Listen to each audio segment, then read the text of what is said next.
Well, South Africa, it started as planned, with all protocols observed. I mean, the usual stuff. The usual stuff. There will now be an opportunity for silent prayer or meditation.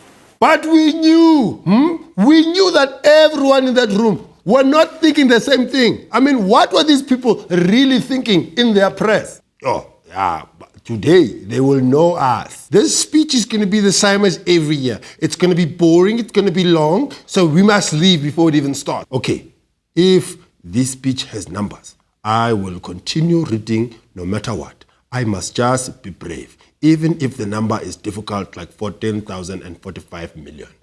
Before the president could take the podium, the drama began.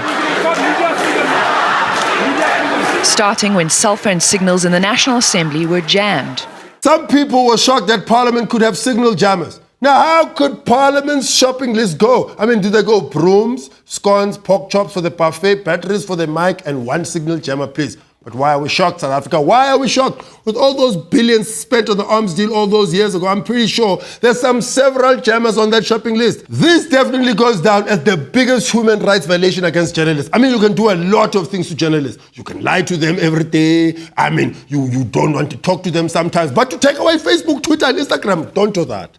Don't do that. Where are these journalists now going to get their facts wrong without Twitter? I mean, what's going on here? We don't know how and we don't know who, but somewhere mysteriously, the signal returned. I noticed Cyril Ramaphosa, who was clearly trying to keep an eye on things, write a note, hand it to the usher. The usher took it to the State Minister for Security, Mhlobo. He read it, he then left the chamber, and a few moments later, the Wi-Fi and the connection came back on. Come on, Richard, you can't know for sure that Cyril Ramaphosa had anything to do with this. How do you know he wasn't giving this guy unlimited vouchers to McDonald's? How do you know? It's Valentine, he could be writing, I love you. You never know. You never know. Anyway, it was now time for the main event that we'd all been waiting for months, Baba. The president in Parliament to inspire us.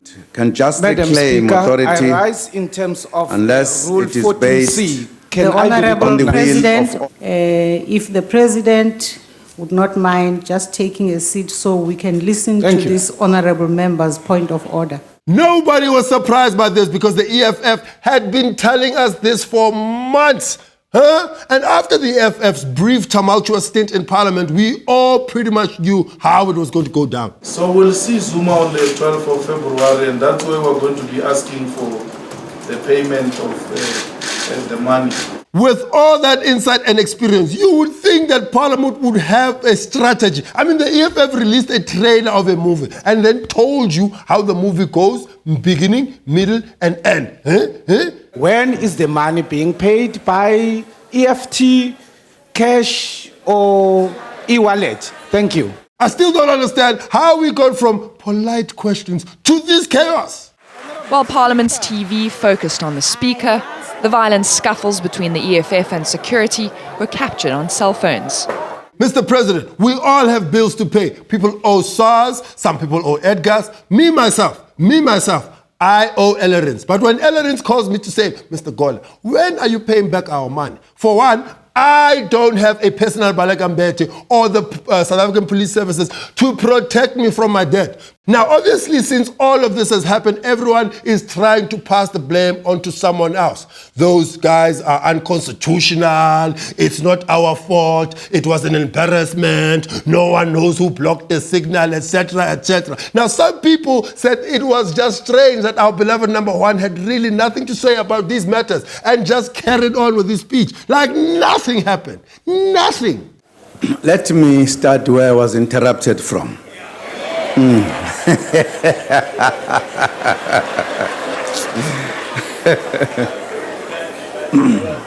This whole thing got me thinking that Jacob Zuma must be the most fortunate man in the entire world. He comes across a 250 million rand house that he knows nothing about. At one of the biggest interruptions of his political career, conveniently, the phone signals are blocked. I mean, come on, huh? Lucky you, Jacob, lucky you. When his friends needs a place to land for a wedding, I mean, Waterkloof is available. How did the ANC turn from revolutionary liberators into villains in James Bond?